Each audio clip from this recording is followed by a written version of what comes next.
different kehilot. I'll give you the short version. If I ever visit you, I'll give you the long version. When the war broke out in Gaza last time, 2014, so it turned out every single commander, without talking to each other, they all asked the Rabbanut to send Rabbanim to talk to their soldiers before going in. And one of the Rabbanim spoke to the soldiers, and then they went in to the Namer, which everybody now knows what it is. That was a new thing, a new armored vehicle. And according to the book, the Namer has 12 soldiers with all their equipment. Everybody also knows in the army that it's like the Chaser of the Beit HaMikdash. There's no such thing as only 12, right? So I remember my son said, yeah, 17, 18, I don't know.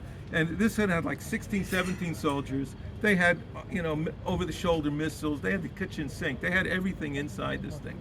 So just before they closed the doors to go into Gaza, the Rav Tzvai who had spoken to them came over to them and said, is it crowded in there? So they all laughed, and he says, why is it crowded? So one said, we have more soldiers we're supposed to. One said, we have more equipment we're supposed to. And he says, look, I'll tell you really why it's crowded. Not because of those reasons. He asked him, where are you from? So this one was from Taiman, his family came from Taiman. This one came from Poland, from Russia, from America, from all over the world. Mamash kibbutz Goliot.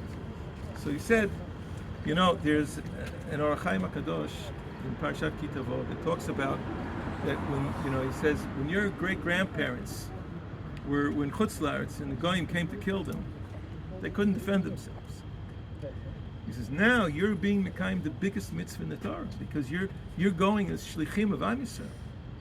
And he says, you're going to do a mitzvah that they couldn't do. And the Orach Chaim says that the neshamot of your ancestors who couldn't do the mitzvah are going to be with you when you do the mitzvah.